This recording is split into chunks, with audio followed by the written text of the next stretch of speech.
This video is going to cover creating a React CRUD app, so you'll be able to create, read, update, and destroy your individual posts, and that'll all be powered through Redux and TypeScript on the front end, and it will be stored on the back end in a Ruby on Rails application that also has API endpoints. So over here on the right, you see that we have the React app. On the left, this is just a basic Rails scaffold, pretty much out of the box, that also has the ability to do .json endpoints like this, and this is what we're grabbing. So we're using the Rails app in like two different ways here. Of course, the actual Rails app is just very bare bones because that's not the point of the tutorial. But that's enough of the intro. Let's go ahead and let's get started. We're going to start by creating a new Rails project. We'll just type Rails new, call this React-CRUD-video, and then we're going to want to, I guess, just press enter because we're going with the full default options. This is going to have a little bit extra than what we normally have. Generally, when you have an API, you don't want all of the front end stuff, but some people have been asking how to do a combination, so we're going to leave the front end stuff in for now. So I'm going to go ahead, switch this over to port 3000, and I still have that running, so let me stop it over here as well.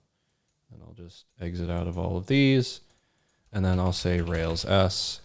Oops, I'll CD into our React CRUD video app, and then I'll say Rails S, just to make sure this is working. Go ahead and start it. We're on the home screen, looks good to me. Okay, so the first thing we need to do, we need to generate our scaffold. So I'm going to full screen this, bump it up a bit.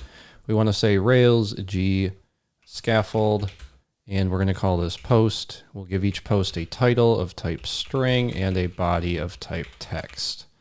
We'll hit enter. That will generate our scaffold.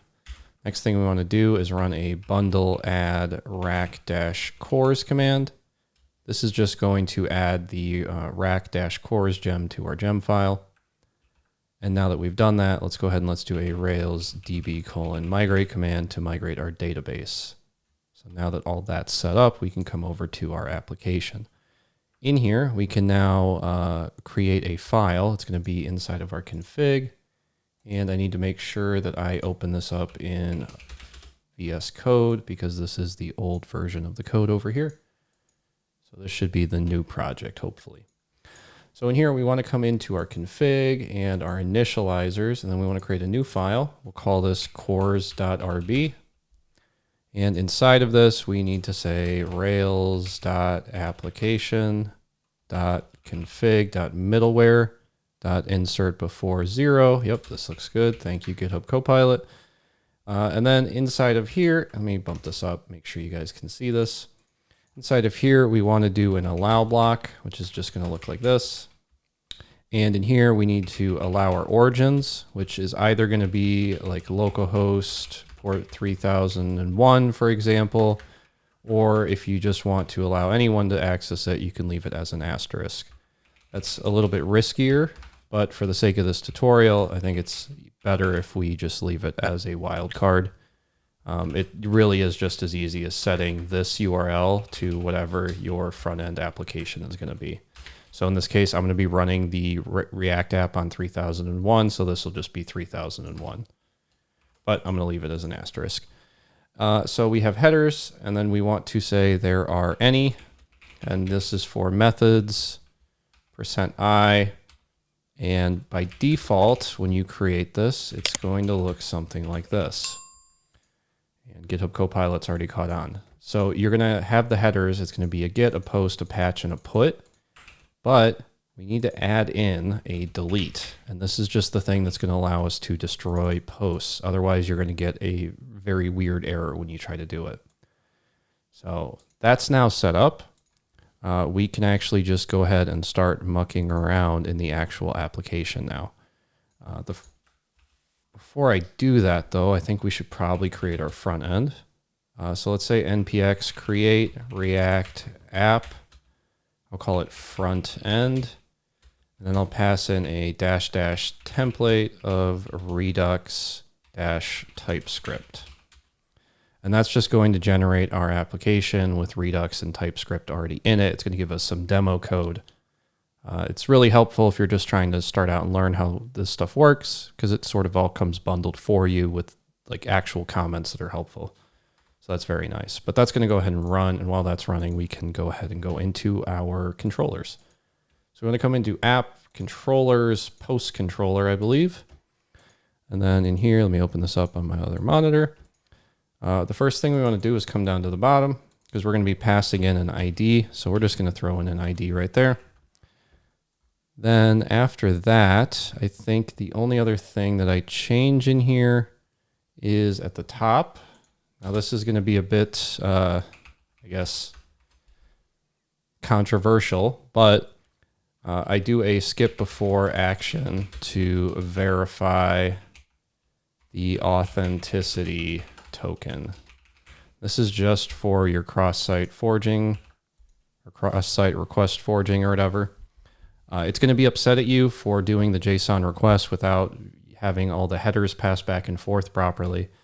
But in general, because we're making a CRUD app, you would have users log in anyways. And then whenever you set up the user authentication, you would then want to verify your token by whatever the user's token is. So for now, we're just going to leave this as a skip. And then we can come down to, I think, our destroy, because we have to change something in there. Maybe, yes. Okay, so in here we do the format.json, and instead of that, I don't want a head no content. I just want to render JSON with a post.all and a status of OK.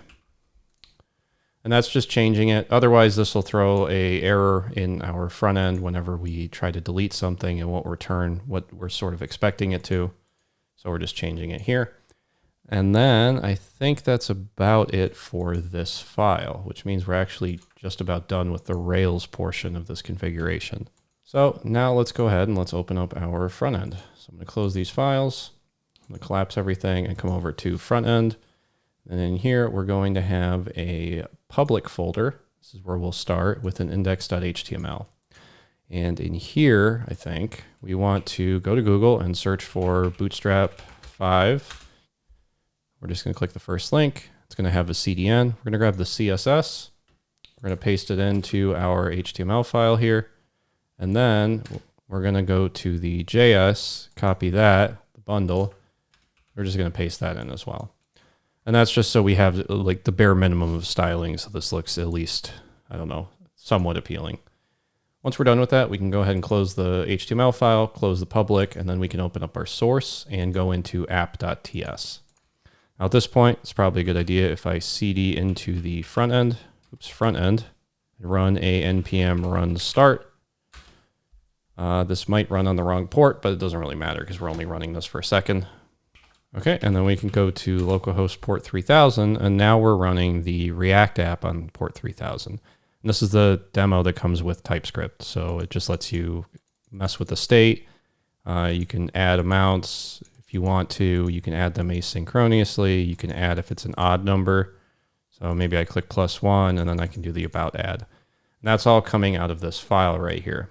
Now we don't actually need any of that really. So we'll just go ahead and we'll delete all that. Now we'll have an empty file. We can come up here. We don't need to import any of these three. We'll leave the app.css, that's fine.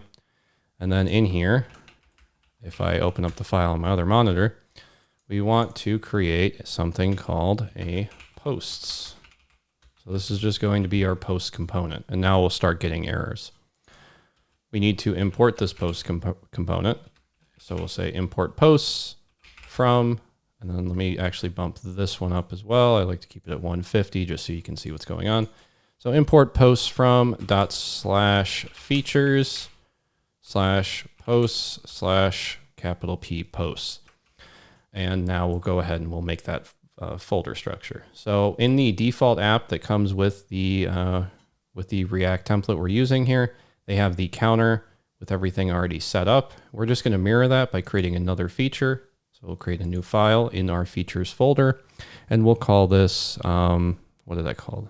And we'll call this the posts feature inside of our features folder, if I do this correctly.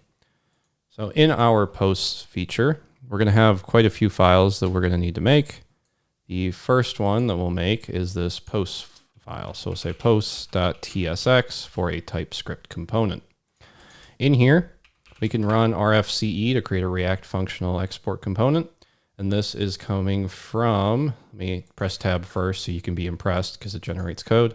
This is coming from an extension in here, which is the ES7. Let me full screen this. ES7 plus React plus Redux plus native TypeScript snippets. So this is a really handy extension if you're working in React. Works great. Just lets you auto-generate some code in pretty effortless manner. So we're just going to say H1 in here. And we're going to, like, I don't know, title this posts or something.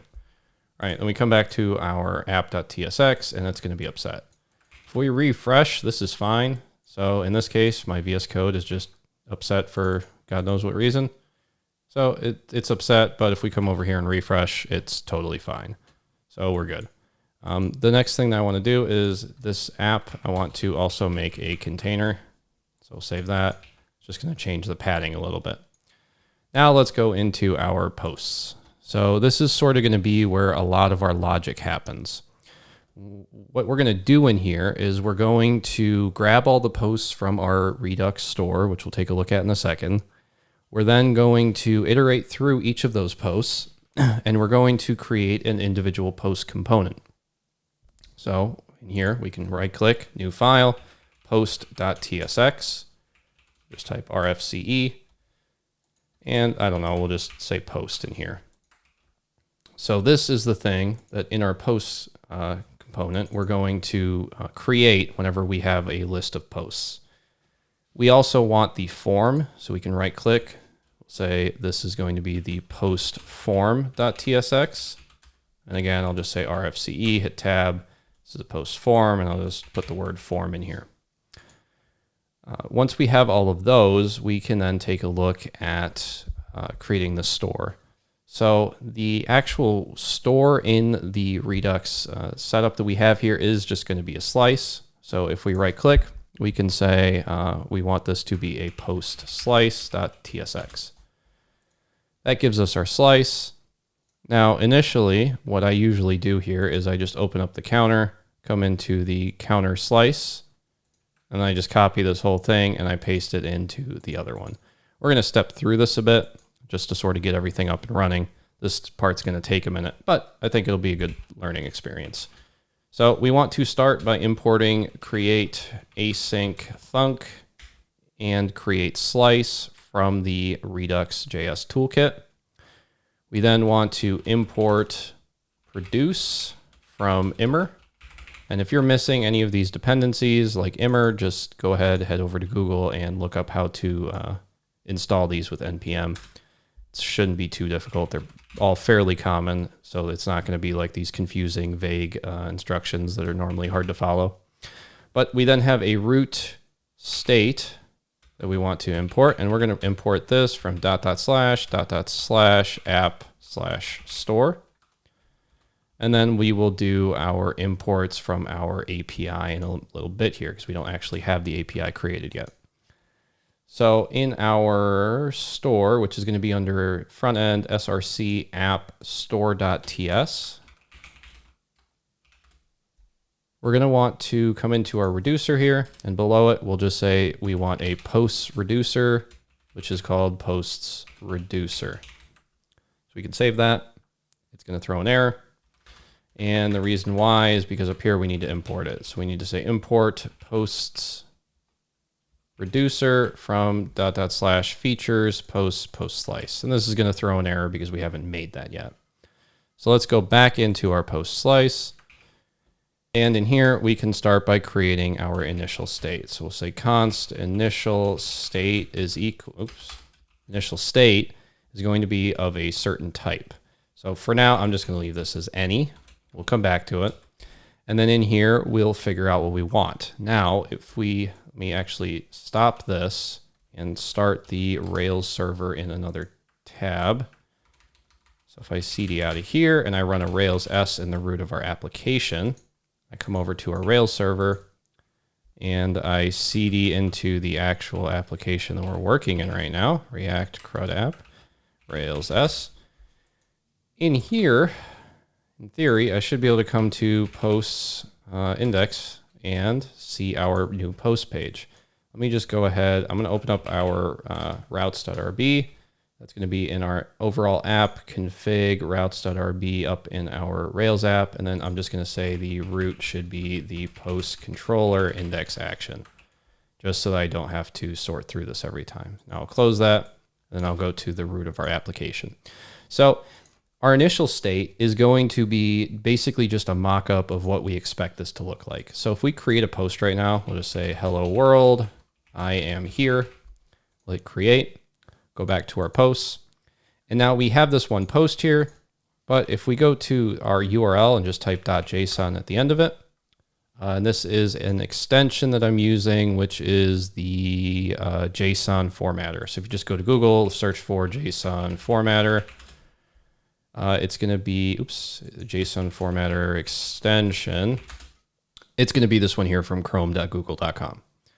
So, but the reason why we have this is because we can now look at this and see what our expected format's going to look like. So basically what our initial state's going to look like is this, but we don't want these to be, I don't know, super valid. Like we don't need this to have a date time or any of that. So what we can instead do is for our ID, we'll just say ID is going to be 0. We want to name this array. So this is going to be the posts array. That'll stop a lot of these errors from appearing. Now for our title, we'll just leave that as an empty string. And we'll get rid of the quotes on our title. Get rid of the quotes on our body, and we'll leave that as an empty string. Our created and our updated at can be empty strings. And then for our URL, I'm actually just going to get rid of this because we're not going to be using it for the sake of this tutorial. Of course, you're free to use it if you would like. But now we have this post, or our posts. The other thing we need, and this is going to come into play in a little bit here, we're going to be doing a lot of stuff asynchronously. So whenever you make an API request, it's going to be async, which just means that you send off a request to the API and you don't know when, you know, Joe Schmo's API is going to finish doing whatever it needs to do. So because of that, we're going to keep track of the status of our requests. So we'll say this also needs a status, and we're going to call this a status of initial. Or I guess we're going to say statuses.initial. Now, I'm not a super in-depth TypeScript developer, but the one thing that I do like across any language, if I can use it, is an enum. So that's what we're going to do here. We're going to export enum statuses. And this is just going to be a list of variables that point to a string. So in this case, I'm going to say initial is going to be not fetched. So if you just open up the application, you haven't done anything. You have not fetched any of the posts yet. We can then create one for loading. We'll just say this is loading, ... We can create one for up to date, which is just going to be the words up to date. We'll create one for deleted. Set this equal to deleted. I don't think we're going to be using that one, but I have it in my spaghetti code, so we're going to include it for now. We'll see if it's unused later. And then we're going to have one for error, which is just when things go wrong because you listened to me a little bit too well, that's where we'll start to run into problems. But okay, we now have our enum of statuses and we have our initial state. Now we can clearly see here that this initial state isn't going to be a type of any. It's going to be a very specific type. Namely, it's going to be a type that has these things in it. So for this, what we can call it is we'll just say this is going to be a posts state, which is a little bit confusing to say, but if I find it over in my list here, we can create this post state. So we just have to say export interface posts state. And if you're not familiar with this, what an interface is, the best way to think about it is this is a contract, not a smart contract. We're not here to shill, but the post state is going to be something where you say, if you use this interface, you are agreeing to the contract that you are going to implement whatever I say. So I am requiring you, if you use the post state, to have a posts array. So we'll say posts, which is going to be of type post state. And then we'll have a status, which is going to be of type string. This is just, I mean, you could also make it of a different type, but for now, it's just going to be a type string. This is just saying that, like, I want the state to be roughly in this format if you're going to be using a object to, like, sort of capture the whole state. So we now have a post state. Let's go ahead and create that. So we'll say export interface post state. And then for this one, we just kind of go through whatever our Rails app looks like. So we know we need an ID that's going to be of type number. We're going to need a title of type string, a body of type string, a created at, which is just going to be of type any, because if you use a date, Rails is going to blow everything up. You have to sort of go through and reconfigure it so that it gets exported as JSON properly. I'm not entirely sure how to do that. So for the sake of this tutorial, we're just going to leave it of type any. I know that any is frowned upon, but I don't hear anyone complaining right now. But we also want to, in here, add a question mark to all of these, because as we work through this, our post state is going to have some optional parameters here. We're not always going to have the created at and updated at in here. We're not always going to be referencing an ID. So that's sort of how you make this contract have optional stuff. Again, it's not entirely, the point isn't entirely so you can enforce it. The point is so that you can use this to structure your code better and do your type checking and stuff. But okay, we now have our basic state created with our initial types. We're going to have to come back here and create a few more in a little bit here. Now what I would like to do is to create the basic outline of the slice. So for this, we'll come down here and we'll say export const post slice is equal to create slice. And I know this is a lot of boilerplate, and this is why I usually just go into the counter and just copy and paste it out of there. But if it's your first time using React and using Redux and TypeScript, it's good to step through all of this stuff because I didn't, and it was very confusing when I tried to figure it out. But we're going to start off by naming this. We'll call it posts. We'll give it an initial state, which is just our initial state up there. We'll create some reducers. This is just going to be empty. And then after that, we'll create some extra reducers. And these eventually are not going to be empty. So we'll take a look at this in a second. Let me just make sure I create this properly. The reducers here are going to be your synchronous actions, right? So let's say you want to do something like, I don't know, you want to like manually set a post from the front end. Like you just want the ability to set a post, hard code it, and just go on with your life. You don't want the database to track it. That's going to happen in here. Unfortunately, because most of this tutorial is happening through an API, all of that's going to happen through async actions, which is why we have these extra reducers here. And the way that these are sort of formatted is for each one, you have a you start off with a builder, and then you do a .add case. And each of these is going to have 3 cases. So let's say we start with like the post case, right? So we'll create a method or a async chunk or thunk, and it'll be called like a fetch posts async, for example. This is going to have 3 different options or 3 different types that we can use. The first one is going to be pending, and I'm just going to hit enter here. The second one is going to be the same syntax. It's going to be add case. It's going to be for fetch posts async dot fulfilled. This is going to be if you actually fetch the stuff. So this is like while you wait. This is going to be GitHub Copilot is ruining everything again. This is going to be the like you got the thing block of code. And then you also have the something went wrong block, which is just going to be I don't need your suggestions, GitHub Copilot. This is going to be the error block, right? And this is just going to be .add case fetch posts async .error. So this is going to be your basic format. Now, of course, we don't need these comments here because this is going to be very clear as we do this a couple hundred times here. But this is the basic outline that we're going to be using. Now, it's a little bit more involved than just saying .add case and giving it a pending. So in the case of this pending, we need to pass in a state, and we need to arrow function this in, and then we need to use our immer. Now for all of this, I'm just going to be using immer just because it's what I'm used to. I'm not entirely sure if it's correct, but it works. So what we're going to do is we're going to return a produce function, which is coming from immer. It's going to take in a state and a draft state. And then we're going to arrow function this in.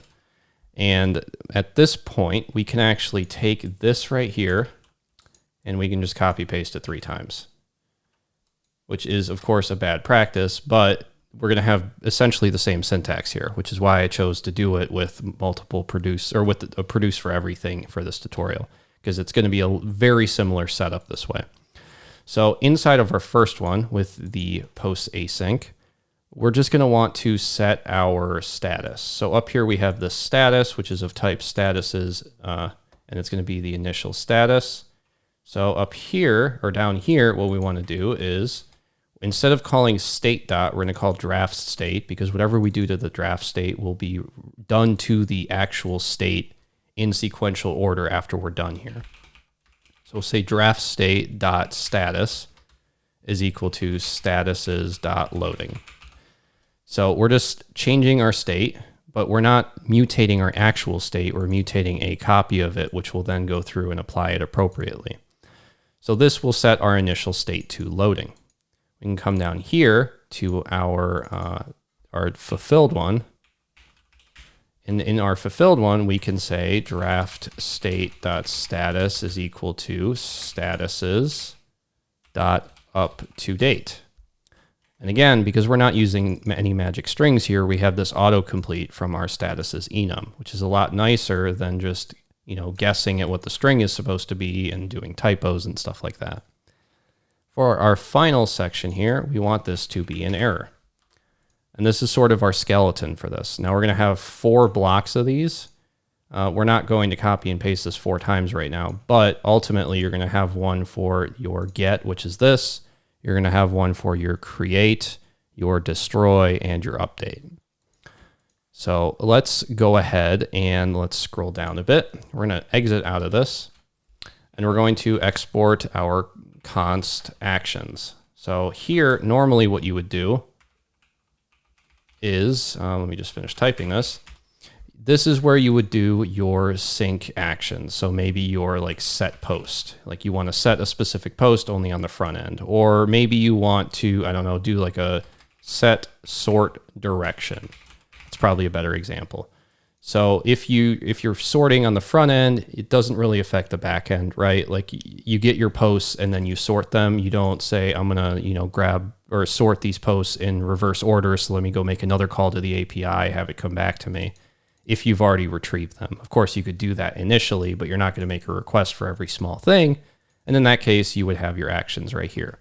We actually don't have any, so we can just skip that part.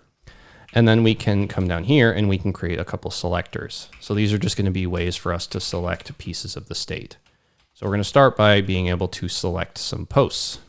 So we'll create our function and we'll just say state, which is going to be of type root state, which is what we imported up there. And this is just your root state of the store, which as you can see here has a type of root state, a counter of counter state, and a post, which is going to be of our post state in a little bit here. But we have this, let's arrow, and then let's say state dot. And instead of doing like state dot posts from up here, this is actually going through our main store. So you can see here, we have to go through our main store dot posts, which is our post, our post slice, and then we have to call posts. So this is actually going to be state.posts.posts, which is really confusing. It caused me to waste a whole bunch of time when I first tried to do this. But I'm here to tell you, just do it that way and you'll have a lot less of a headache. Now we want to do a select status, which is going to once again be a state root state, arrow function. and we'll just say state.post.status. Again, this one's going to be coming from up here. This is going to be our status, but we have to go through our PostSlice, which is named posts. So now that we have that, we can then at the bottom finally say export default PostSlice.reducer, and then we can save that. Now I'm going to close this and I'm going to open it again because I've been having an issue lately with everything bugging out on me. So at this point, we have the basic structure here. Now we're going to be spending a lot of time in this API, so we might as well get comfortable. The reason why is because I like to get this portion of the code working. Normally I would unit test it, but if I had unit tests, this is going to go on for way too long. But normally this is where I would unit test all my stuff, make sure it works. So that's why I spend a lot of time in the API itself. So if we scroll up here, we can come up to, I guess, like right before the initial state. And let's just create our get action for our posts so we can at least see something. So what we can do here is we can say export const fetch posts async. We bump this up, make sure you can see everything, and close the side panel. So we want to do this and say equal to createAsyncThunk, and then we can hit enter. The first thing we're going to do is we're going to go off of our slice's name / whatever we're calling this. So in this case, it's fetch posts. And then we can say this is an async function. And in here, we can do some stuff that is not what I want us to do, GitHub Copilot. So I'm going to close this brace and clean this up, and then we can start. So we're going to say const response, which is going to be an await from a function that we're going to define in a minute here called fetch posts. After we do our fetch posts, we then want to return the response. And this is just in case you want to do any intermediate steps here on breaking it up into 2 lines. You don't actually have to do this. You could, of course, just return it in 1 line. But this is going to come from our actual front-end API layer. So we have our back-end API, but we need the thing that actually communicates with it on the front end. And that's where I create something called the post API. So if we come over to our file explorer under our posts, we can right-click, new file, and we'll call this the post, lowercase p post API.ts. And then we can open that up. In here, we need to import a couple things. We're going to need to import our posts state, which is what we created in our other file. And we're going to eventually need to import some things that we're just going to skip for now. And then we can import this from ./PostSlice. So we'll save that. Next, we want to declare our API URL. So for this, I'm going to say const API_URL is equal to, and it's going to be http://localhost port 3000. And I'm going to ignore that post bit there because we don't need it. So this is just going to be our base for whenever we make an API request, so we don't have to type this every time. And now we can start exporting some functions. So we're going to export an async function, which is going to be called, you guessed it, fetch posts. And we can open up our braces. Now in here, again, I don't want to do this. What I would like to do is to say return fetch. So we're going to be using fetch for this. Normally we use Axios on this channel, but this time we're going to switch things up and use fetch because it's being wrapped into Node, so we might as well get familiar with it. So we're going to fetch this API URL /posts, and then we're going to call .json. You can then do a comma afterwards and open up a brace. Now our method for this, because it's just a GET request, is going to be a GET. We're going to have some headers, and we're just going to say the content type is application/JSON. We'll then hit tab, and we can then go ahead and grab our response.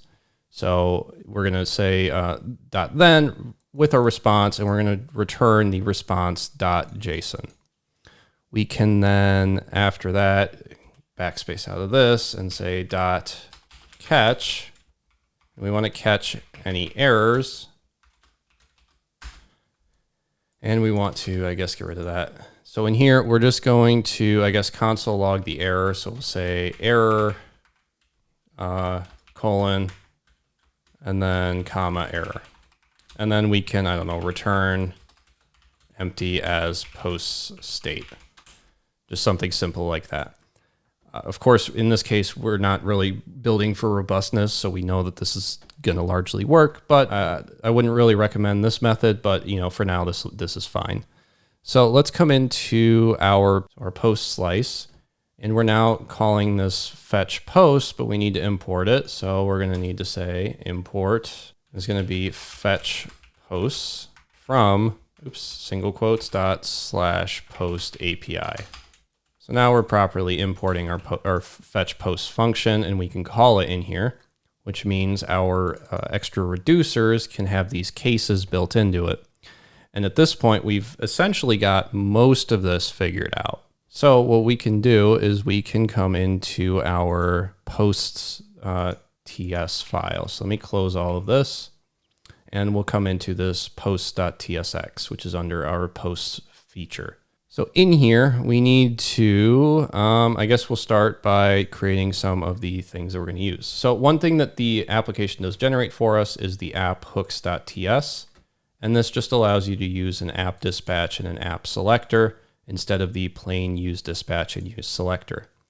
So if we want to do that, we can start by saying const posts equals use app selector.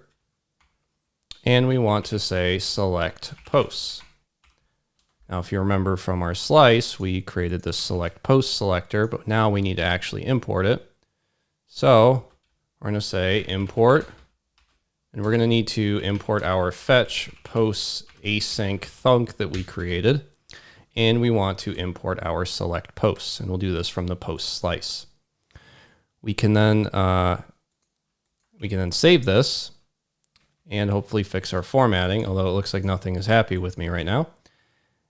We then want to import our app selector. So we'll say import use app selector from .. / app / hooks. We'll hit a semicolon right there. Now this is actually the post slice, not the posts slice. So apologies for that. Now that we have all that, let's go ahead and let's do a dispatch. So we'll say const, we'll do dispatch equals use dispatch. And then we can come down and we can do a use effect, arrow function. And then in here, this is actually where we can do our dispatching. So I guess one thing I can show you is I can switch this and say use app dispatch if we wanted to. If we try to do this, if we say use app dispatch, and then we want to, fetch posts async, it's going to be upset with us. So if we get rid of this dispatch, this isn't going to work. And why isn't it going to work?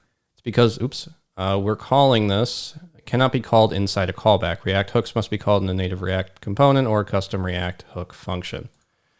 So easiest fix for this, for the sake of this tutorial, is to just create a dispatch and ignore the use app dispatch for the use effect block here. This is going to fire every time the post or the posts gets updated. Now you can set it to, I guess, hook into a model or an object that you only want it to update, or you only want it to call this use effect when that thing changes. For this, what we can actually do is if you only want it to run once, you just don't bind it to anything. Or we can say bind it to our dispatch. I'm actually going to hit Control dot on this to add an import for our use effect, or for our use dispatch. So we'll save that. Now we have this set up. It should be grabbing these posts. Let's come down here. And this is going to be one of the last points where we do any deviation from what the actual project is. But we can do a check to say, let's do an H3. We'll say this is the status. And our status is, we'll whatever we set in our PostSlice. So what we would ideally want to happen here is we want to check if our status does not equal statuses.upToDate.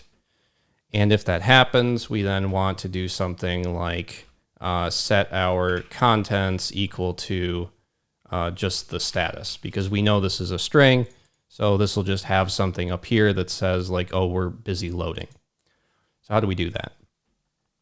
Well, instead of doing all of this in the return, we can actually do it right above the return.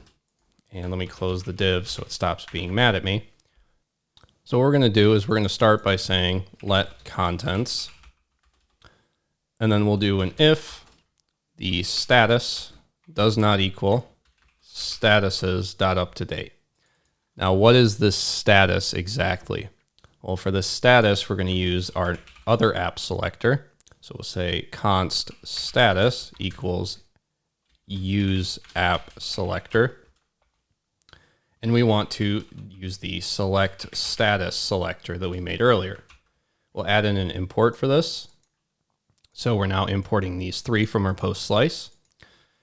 Then we have our statuses. So we're going to have to add an import for our statuses. So if it doesn't equal up to date, what we should do is we should set our contents equal to, and you can even see GitHub Copilot here knows what's up. We can set our contents to the word loading, but we don't want to do this because we're not using magic strings, right? We're using our very, very sophisticated approach here. So instead, we'll just put the status in there, which will get evaluated to whatever our string is there. So if it's loading, it'll say loading. If it's error, it'll say error. You can then do an else. And then inside of our else, we want our contents to be equal to a whole bunch of stuff. So because we have Bootstrap, we can actually use a card here. So I'll say div with a class name equal to card. And then we can get started. So that's our first div. Then we have a class of card-body.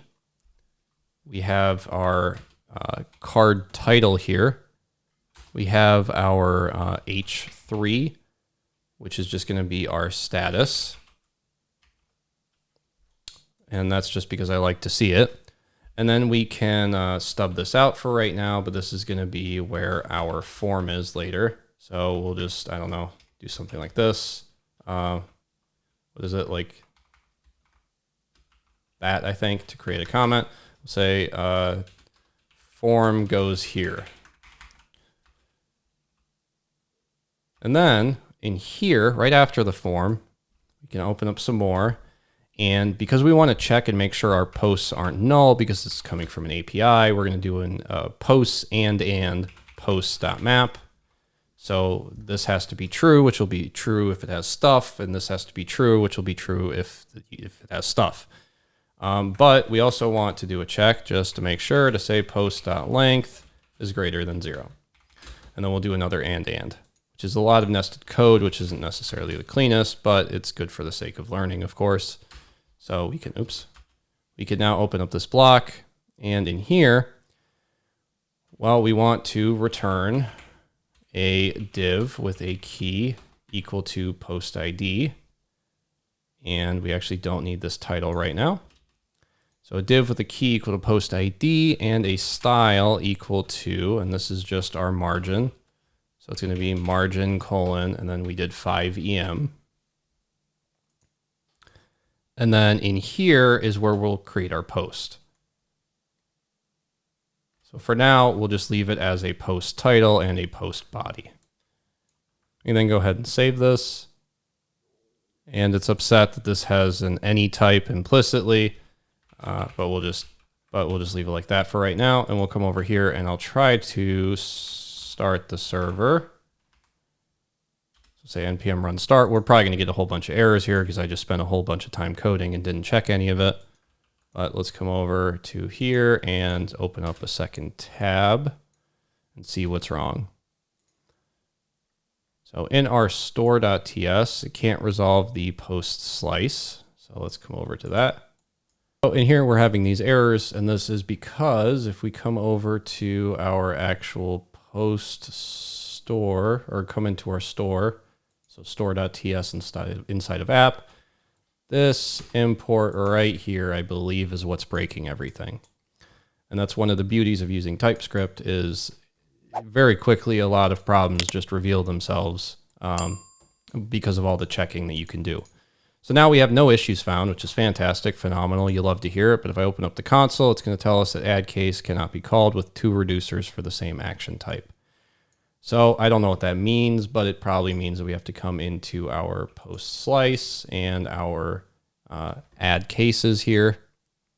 And in here for our pending action, this is fine. But for our fulfilled, we want to do an action. In here, we'll just say draft state.post equals action.payload. Save that, refresh. It's still upset. Oh, and this is why, because this actually needs to be rejected. So we'll save that, come over here, refresh. We now have our post showing up on our screen.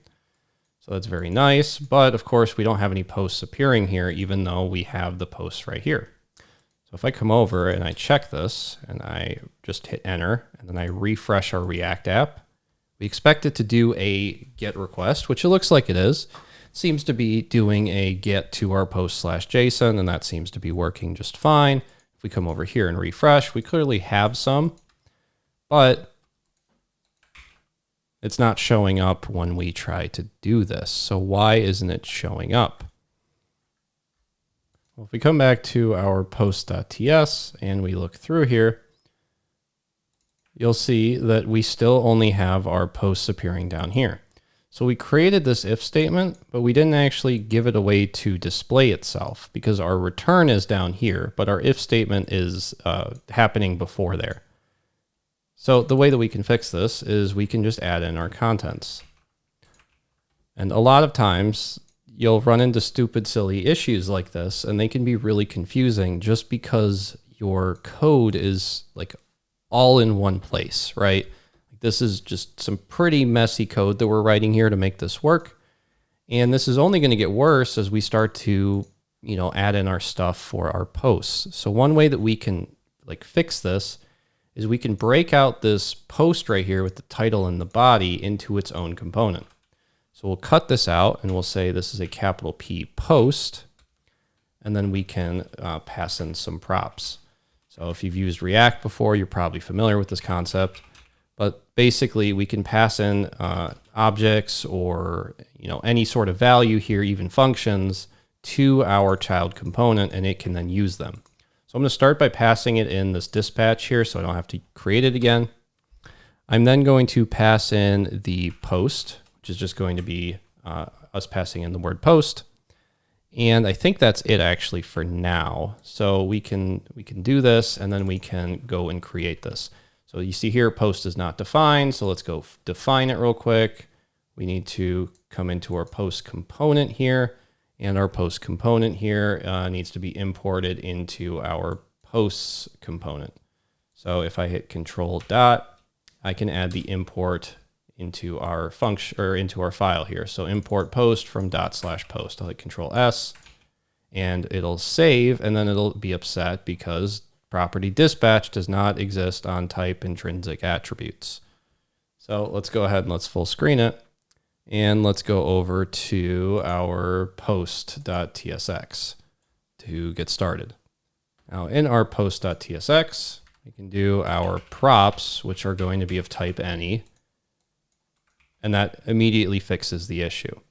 So if I get rid of this type any here, you'll see this implicitly has any type, but as you're building out an application, sometimes using the any is a bit of tech debt you can afford yourself just to get everything up and working, and then later you can come back and refactor.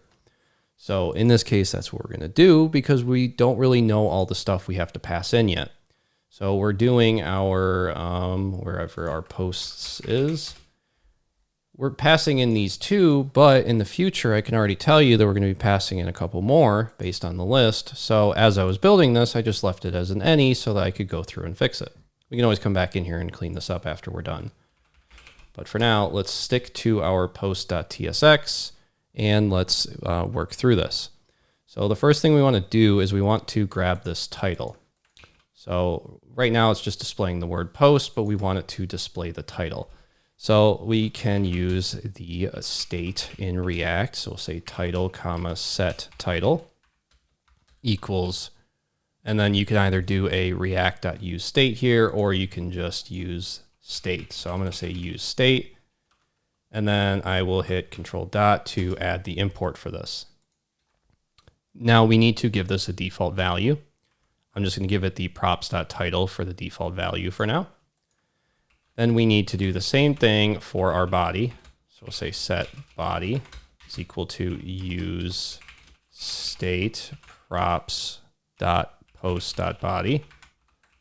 You can then come down to the bottom here before our return, and we can create some elements. Now I'm doing these elements just for the sake of time, because originally I had these inline, but then when we switched to the ability to edit inline, then these had to change. So these are just going to be some basic divs or H2s or H3s that we can use to very easily render our elements. So here I'm going to give this a class of title and text-start to right align it.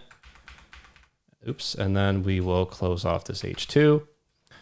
So that is our first one. And then in here, we need to say this is going to be the props.post.title, which is weird because up here we used state, and here I'm using the props.post.title.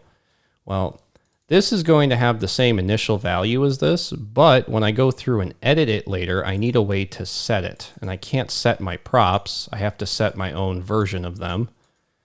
So this is sort of how we're doing it. So we're going to have this title element here. We're then going to have a body element.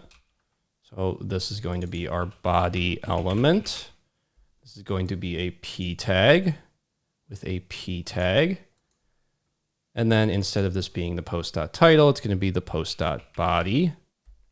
And instead of this being a title text-start, this is going to be a card-text text-start.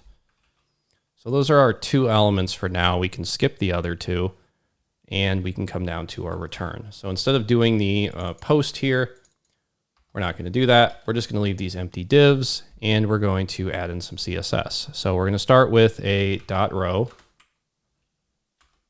Then we're going to do a .call-8, and this is all coming from Bootstrap. And this is going to be where we check if we're editing or if we're not editing. But for now, we're just going to say this is going to be the title element. You then come down to the next one and do a .call-4. And this is just going to be where we do the buttons. So this is going to be another commented block for now, and this is going to be the button group eventually. We can then come down two divs and create another row. And then we can create a call-8, and we can do the body element, and we can close that div. And then we can close another div. And then we can, we can come down here, and we can do another div with a class name equal to row. And then in here, we can do a call-2. Still in Ruby mode. And then inside of this, what we can do is we can say, if we're done editing, render the submit button. So here we're just going to have this be the edit submit button. Okay, and that's basically it for stubbing out this file. I know it's a lot that we're still going to have to go through, but if you look here, we're now grabbing the post from our API again, and we're displaying it on the page. And if we come over here, we can actually go to our main page, new post, a second post with more words here. We can hit create. We can go back to our post. So here we see 2. We can go to .json where we see 2 as well. We can come over to this app, refresh, and we now have 2 posts. And it's as simple as that. But okay, the getting part is always the easiest part. How do we move on to step 2? So we're getting, we need to still be able to update. We still need to be able to delete, and we still need to be able to create. Well, we can start, I guess, with the creation. So for this, we're going to need to use a form. So if we open up our Explorer, we can go over to our post form, and we can full screen this as well. And this is going to use some logic that we haven't created yet. No pun intended. But the basic idea is we're going to have to start by doing a dispatch, which we could, of course, pass through the props, but we're already pretty far behind. So we're just going to speed through this a little bit. So what we want to do is we want to use a dispatch, and we want to use state. And those are both fine. And we're going to use these, or we're going to leave these blank because our form is going to be initially blank. We can then say we need a submit handler. So we'll say function submit handler. And we'll just leave this blank for now. We then need a function to reset the state. This one we can fill out right now because we already know this is just going to be setting the title and the body back to being the empty string. And then we can come down to our div. So we'll give this a h1, call this post form, and then we'll do a form tag. And then in here, we want to do an input. And this is going to have a couple different options. It's going to be of type text. It's going to be a class name equal to form-control and text-start. It's going to be a name equal to title, a value equal to title in braces, and it's going to have an onChange event. So whenever you type something and this changes, we're going to call set title. This is going to be setting the title based on the event.target, which is this input, .value, which is this. So you're going to set the title based on whatever you have changed the value of the input to, and you're going to do that by calling the set title use state React hook that we have up there. Excuse me. So after we do all that, we can close out this input. We can create a text area. This is going to be for the body. So we're going to have to give this a class name. It's going to be form control and text start. It's going to have a name of body. It's going to have a value of body in a brace. It's going to have an onChange of set the body to be the target value of the body. And then finally, we're going to have a button here. This button is going to be a type of submit. And it's going to have an onClick equal to, and we're going to pass in the event, event. If I could type, we're in an arrow function, and it's going to be a submit handler where we pass in the event. We can close this. We can put in the word submit. Close this, put in the word submit, and then close our button as well. So this is going to yell at us because we don't have this defined up here. So if we put in the E, it'll be fine down here, but it's going to yell at us up there. At this point, we now need to deal with what this handler is supposed to do. So the first thing I want to do is, just out of sheer habit, I always type this because I don't want to go anywhere when I click the button, so I'm going to prevent the default action. We then need to construct some form data, which is going to be const form data is equal to whatever's in here.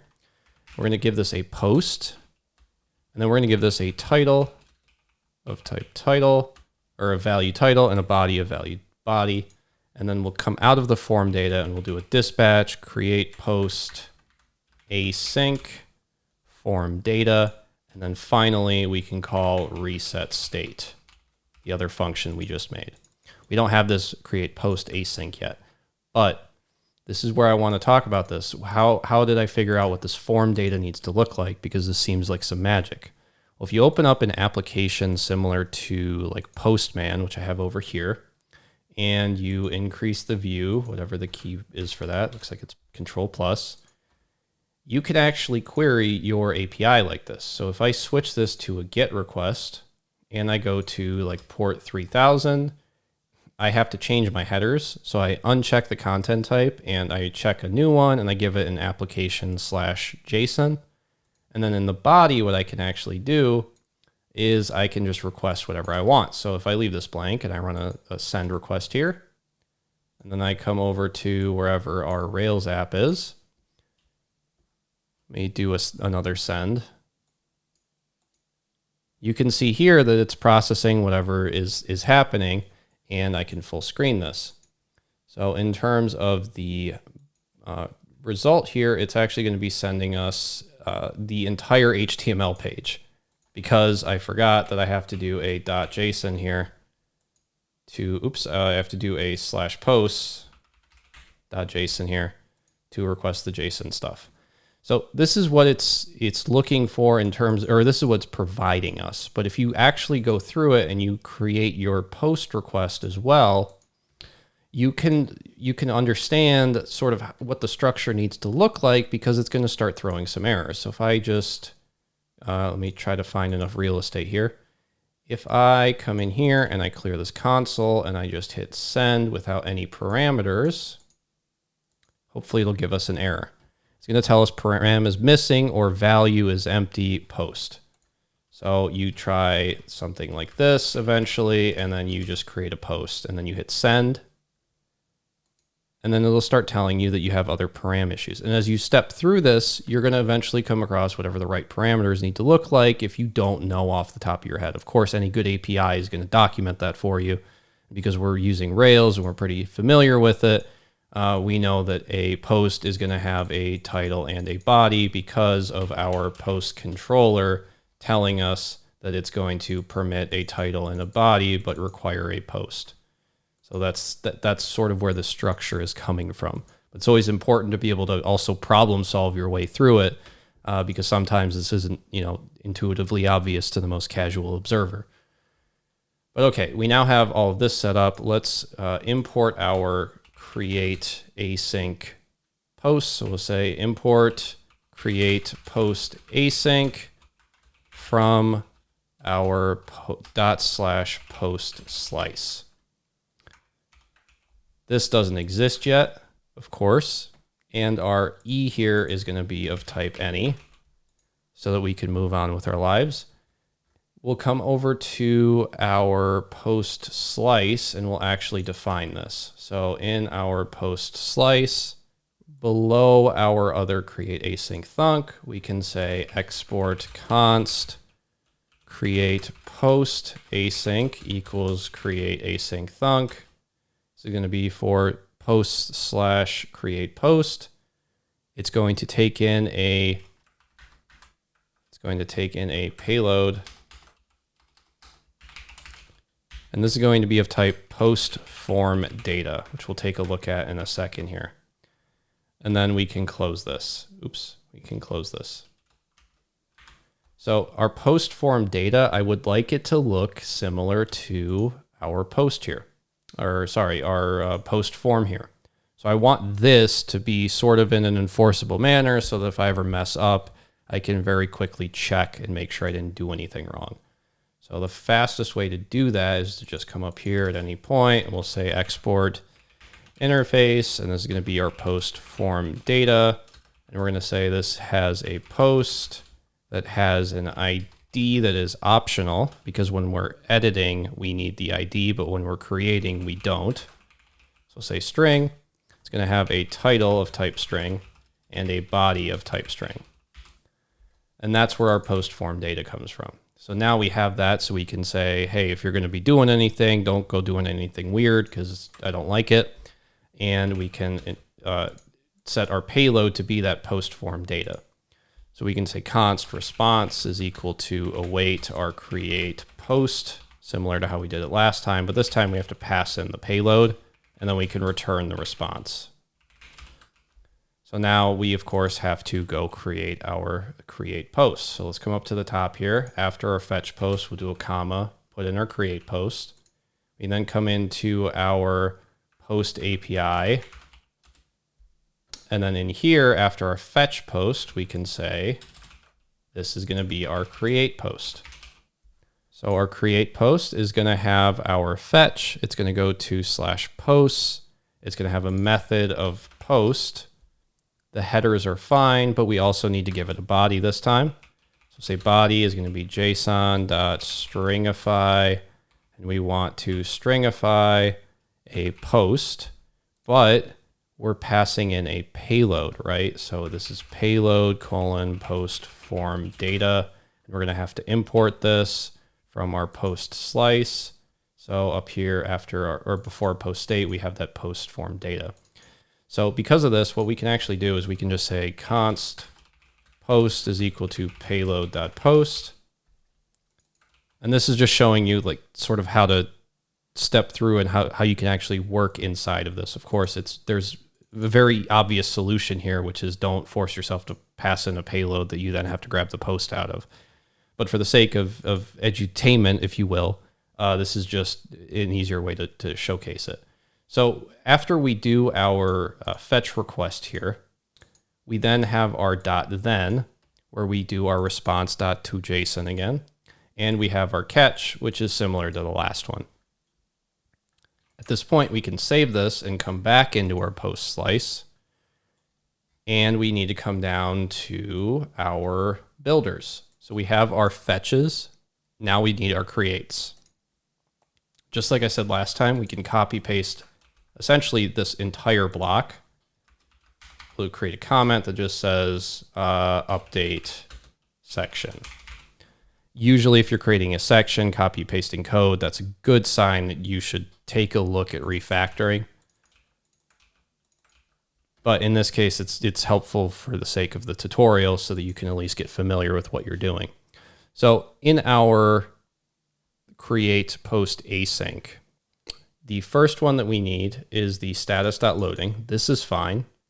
The second one is we need to, instead of assigning all of our posts to all the posts we got, we need to say post.push our latest one, which is going to be action.payload.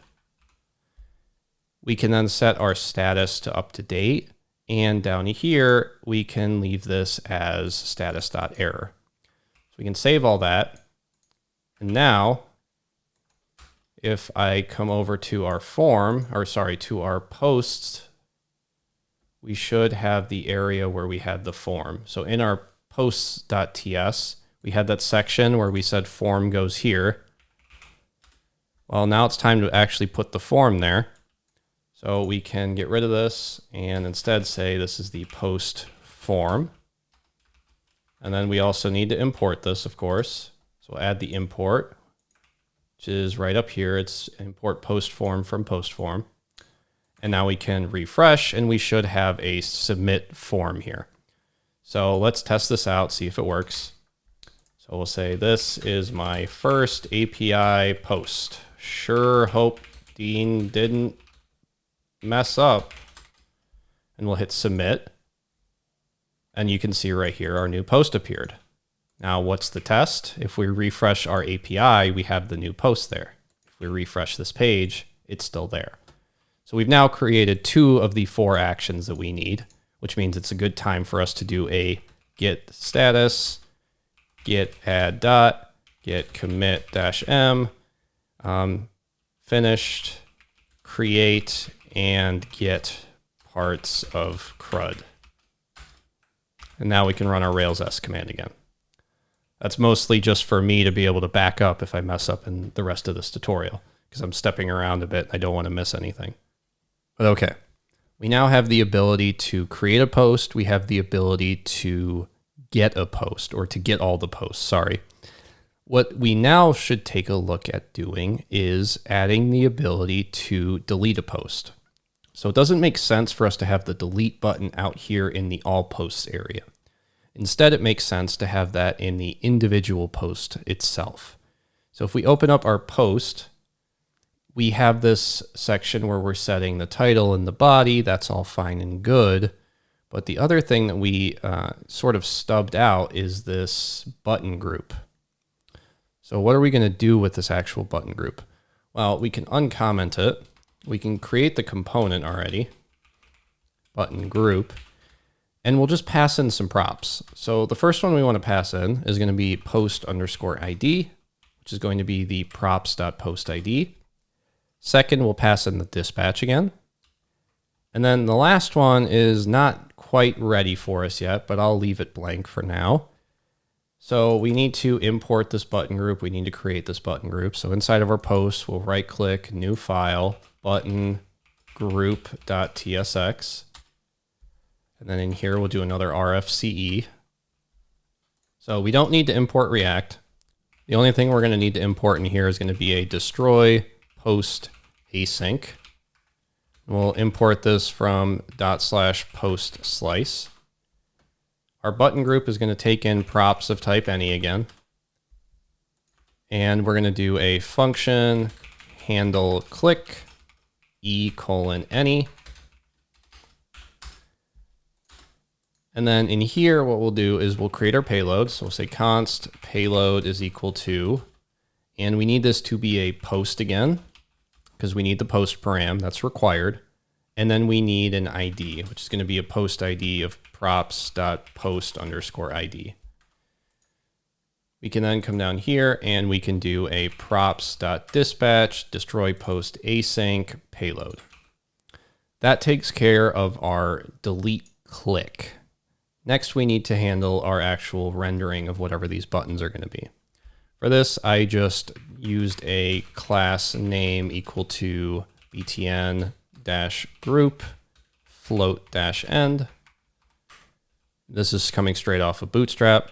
And then I created a button with a class name equal to btn-warning. And this has an onClick equal to handle click. We then have another button. It's going to be a class name equal to btn-danger. And this is going to be, oh, we're running into an issue here.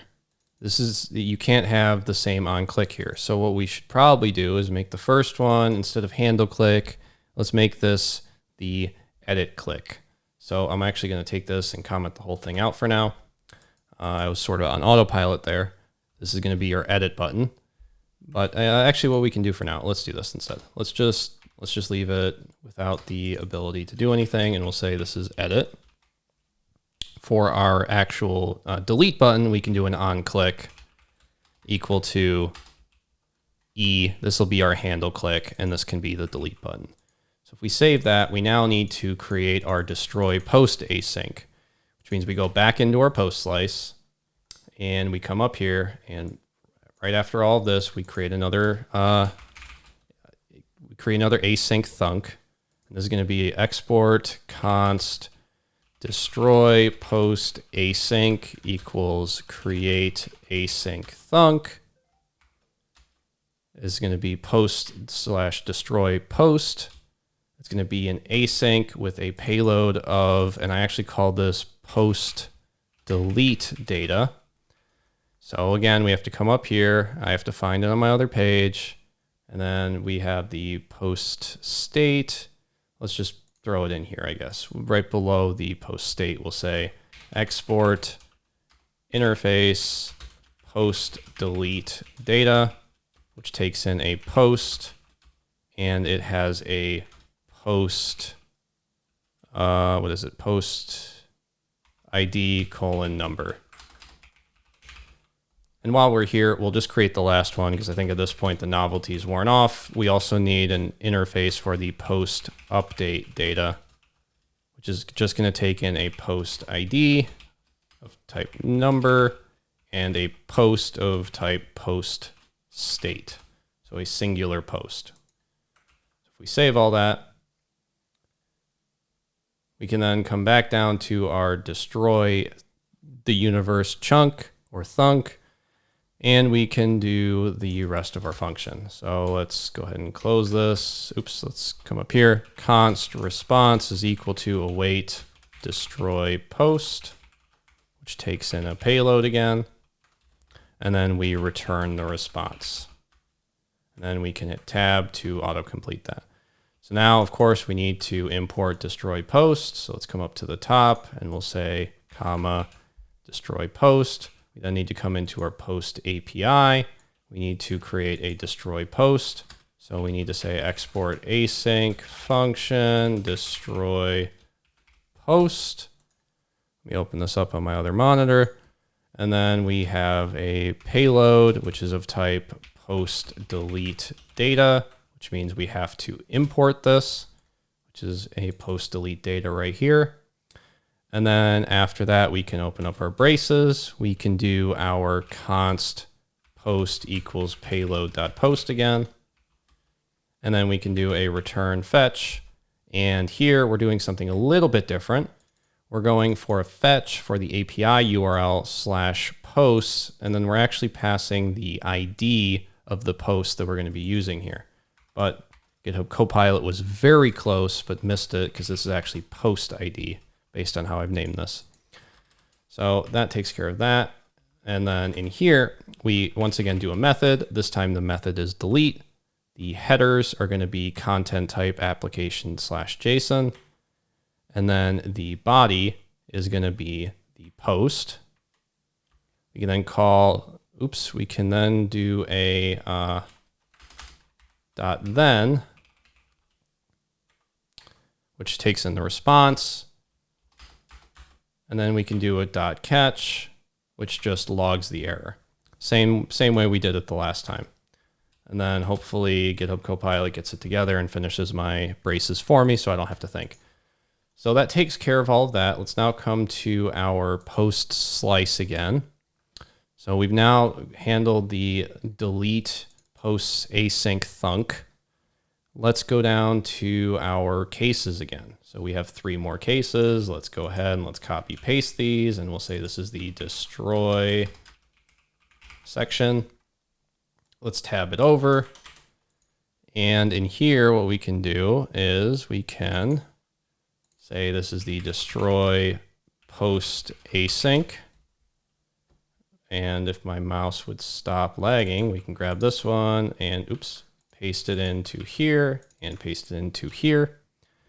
For the pending, it is once again the same thing. For the fulfilled, it's going to be not a push here. It's just going to be our post is going to be equal to the action.payload. And this is because in our post controller, we changed the destroy to not return nothing. Instead, it's just returning all the posts, which there's a couple of different ways you can handle it. You could have it return nothing, and instead you could pass in the ID based on what you assumed you deleted. I don't really care for that just because what happens if it didn't get deleted? You're kind of out of sync. It's an extra request here, but I think it's small enough that just requesting all the posts means that you can verify that what you have is what the server also has. So that takes care of the action.payload. We then do another up to date, and this is another error down here. So let me refresh all this, see what's broken. So module build failed, and it is the dispatch in post.tsx, unexpected token. So let's go into our post.tsx, and our button group right here is missing its closing tag. We also, I assume, probably need to import this. So I'll do the import, and we're importing our button group from our /button group. So, okay, let's save this. Over here, refresh. And actually, that was a good thing to show you. You can see initially it says loading as it's trying to grab the data. But moment of truth, let's add in a garbage post. So let's just spam it a bit. So we have test ssdff whatever. We click delete and it's gone. But I just realized that I didn't check over here. So let's do another one. Hit submit. It's down here. Let's come over to our API. It's ID of 5. Already tells us we deleted the last one, but let me click delete. And now if I refresh over here, it's also gone from our API. Cool.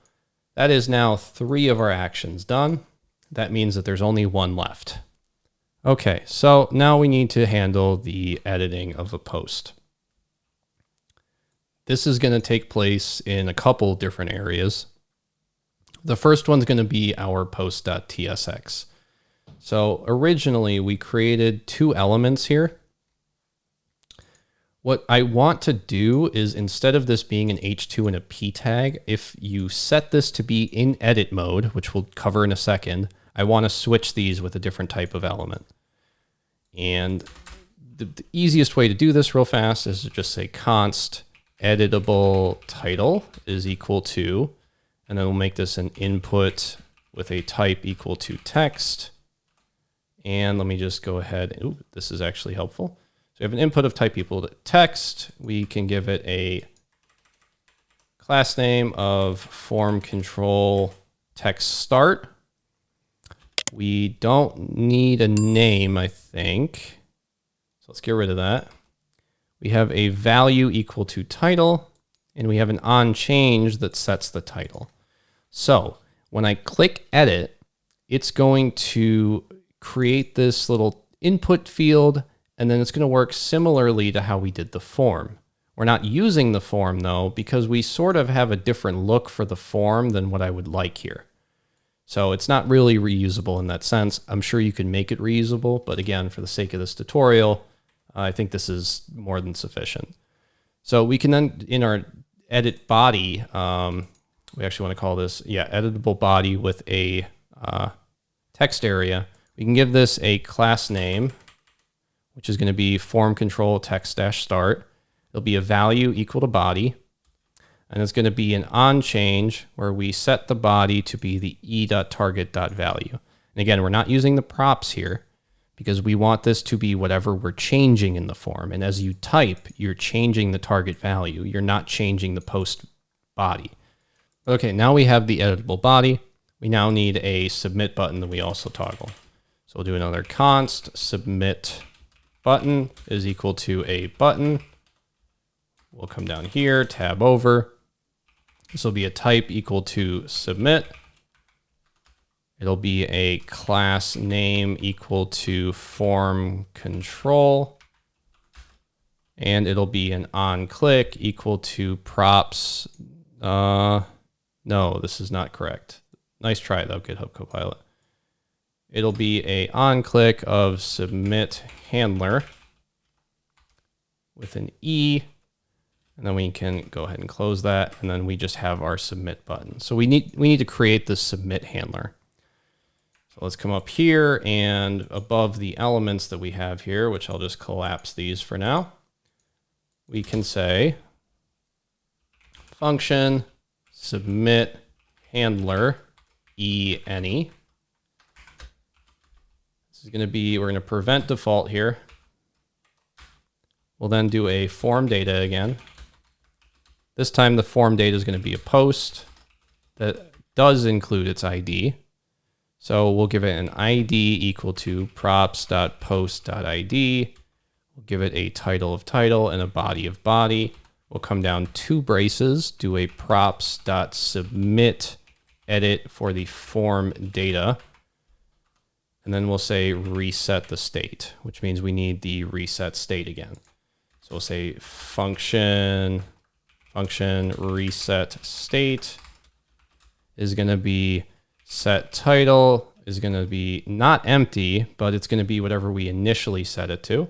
So props.post.title. And then we'll set the body to be the props.post.body. Okay, so now we can come down to here where we had all that stuff stubbed out before. And in our title element, what we instead want to do is have something that's like is editing. And then if we are editing, we want to do the editable title. Otherwise, we want to do the title element. Now we don't have this yet, but we'll make it in a minute here. We can then do a is editing for the body element. So if we are editing, make this the editable body. Otherwise, make it the body element.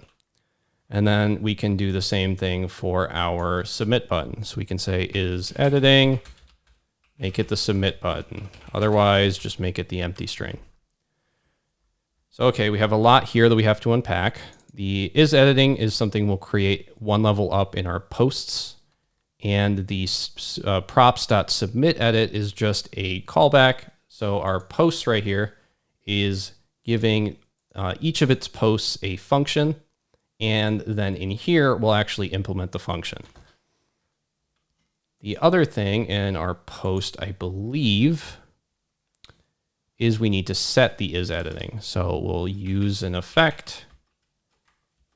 And then in here, we want to set isEditing. So we need to create isEditing. So we'll say const isEditing, set isEditing, and then we'll use state.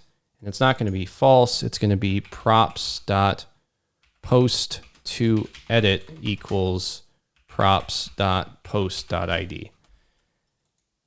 We'll cover this in a minute here, but the basic idea is we don't want this to toggle all of the editing fields for every single post. We only want the posts that we want to edit to be toggled. The rest of them that we didn't click on should stay collapsed. So we can paste this in here for the set isEditing. We can then close this and we can make sure that this changes on the post2edit and the props.post.id.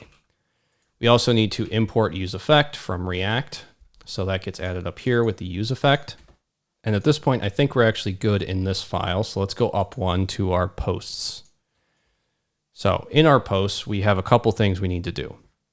We have our posts, we have our dispatch, we have our status, but we need to do our post2edit. So let's say const post2edit set post2edit is equal to useState 0. So we're going to be basing this off of our IDs of the posts, and we'll never have a post with an ID of 0. You could also set this to like -1 or something, but this is just the one I went with. We then need to do a toggle for the edit form, which is just going to be a function. So this is going to be whenever you click the edit button, this is what gets called. So we're going to say function toggle edit form. It's going to take in a post ID, which is going to be a number. And then we'll say if post2edit is equal to this post ID, then we want to set post2edit to be 0. So what does this mean? Well, if we click on the button, like if we click on our edit button, and it tells us that we already have that thing set to edit. I can't show you because it's closed, but if we already have it set to edit, that means we have the title field out and we have the text area out for the body. Then we want to set the ID back to the default of 0. Otherwise, we're clicking on it and we don't have the forms yet. So in this case, we want to set our post that we want to edit to be this post ID. And then we can just say as number if we need to. But okay, now we need to deal with the submit edit callback that we created, which is 2 parts. So in our post, we had our submit handler that was calling the submit edit callback right here. So let's copy that. So we need to, in the post itself, in the component, we need to say post2edit is equal to post2edit. And then we also want to do our submit edit is equal to submit edit. And then we need to do our toggle form, which is going to be toggle edit form, which is our, it's just going to be a local function that we can call right here, and we'll pass in the post ID. So we're still missing this submit edit callback. Let's come up here. Let's say a function. It's going to be a submit edit function of form data, type any. And we're going to say this is a dispatch with an update post async, where we take in the form data. And then we can toggle the edit form. So in this case, we go through, we fill out a new title or a new body. It calls submit edit. It sends off that new title and body to the form or to the database. And then after it's done with that, it says, okay, hide the form again. So that's where our toggle comes in that we just created. So it'll toggle it because the post2edit will be the same as the post ID. So it'll set it back to 0, which means it'll hide it. Okay, now we can come up to our use state, make sure we import this. So that'll just be our use state. We need to do our update post async. And I think that's about it. So let's come into our button group. So our button group has our edit button, but it doesn't have any other logic in here right now. So we have our destroy and we have our callback. So we just need to actually use it. So we have our button warning. We'll come down one level and we'll say on click equals, and then we'll do an arrow function for the props.toggle edit form function that we passed in, which is our edit button. That takes care of that. We can now save this. And let me make sure this is on the next line. Make sure this sort of lines up because my linter is horrendously broken today. We can tab that over and we'll do the same thing here just for the sake of consistency. We'll save that. Now we can come into our PostSlice for hopefully the last time, and we can create this edit functionality. So we'll scroll up, and I'll scroll up on my other monitor, and we'll do, I guess, above the destroy is where I have it, because it's CRUD. We'll say this is an export const update post async equals createAsyncThunk. We then have our post/update post. We take in an async payload, which is a post update data, but I think in this case I actually had it as a post form data. So it looks like I didn't even use that update data. And then in here we can just say const response equals await update post, which takes in the payload and returns the response. So again, we come up here, we add this to our imports for our post API. We then come into our post API, and above, or I guess below our create, above our destroy, we'll say export async function, update post, which takes in a payload and a post form data. It uses const post equals payload.post, returns a fetch, and in the same way with our delete, we're doing the /post/post ID. We then do a method of put. We create our headers. We assign the application.json header. We then do our body, which is our post. We can then come down, and then we can do our .then response JSON, catch our errors, and we can console log them just like we did last time. And we can close this. That takes care of our update function, which if this isn't selling you on GitHub Copilot, I don't know what will, because I just typed none of that. That wasn't editing. That was just GitHub Copilot doing whatever it does, probably stealing that from some poor kid who licensed it. But if we come back into our PostSlice, we can come down to our extra reducers again, and we can once again cannibalize the work we've done. Copy this section, paste it down here, tab it back, call this the update section, and then we want to do a update post async. Copy this 3 times. The first one's loading, the last one's error. Those are both fine, but our middle one here is going to be a little bit more involved, because this time we're not assigning them all, we're not getting them all. What we're doing is we're going to try to grab it by an index. So we'll say const index equals, we'll say draft state, actually this is it right here, draft state dot posts dot find index. We want to find a post where the post.id is equal to the action.payload.id. We then close this, I believe. Oops, tab this over. If Copilot would stop whatever it's doing, let me tab this over. And then I'll hit Control Enter to escape this hell. We can then say draft state dot posts with an index is equal to, actually didn't need that. Okay, there we go. Draft state posts index is equal to action dot payload. Oh, this doesn't need a colon here. I'm in Rails land. And then we can hit enter, And after our post index, actually we don't need the enter because we're actually done here. So let me come over here, refresh, see all the stuff that's broken. So our update post async in our posts isn't working. So let's go check that out. So our posts here, we need to import this from our PostSlice. So that becomes update post async right here. I'll hit Control S to save it. And now I'll full screen the application. I'll click the edit button and nothing will work because our props toggle edit form is not a function. So let's come over to our VS Code again and props.toggle, oops, let me do a Control Shift F, props.toggle our edit function in our button group. So we can come into our post.ts.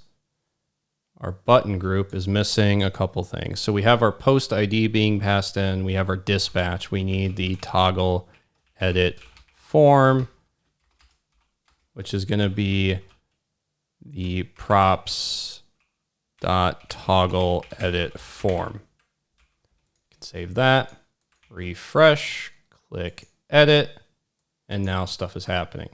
So you can see here, I click the edit button and I have a React extension. So I have two extensions here. I have the React developer tools and the React dev tools. So the React developer tools, you can change your settings. If you open up your components and click the cogwheel, you can change it to highlight when components render. So every time I click this, I can see all the stuff that's rendering. So ideally, when I click this, I wouldn't want the form to re-render or all the other posts, but this wasn't made with the intent of being efficient, so bear with me. But we have these two fields here, and what I would like to do really fast is open up the post where we do the edit. Let's do maybe the edit title. Where we do the set title to be the e.target.value, let's change this to be the props.title.value. So I'll paste that in. Then we can refresh. Now if I click edit, this still says hello world. This still says I am here. I can type here, but I can't type in the top one because no matter how much I type, I'm not changing what the prop is here.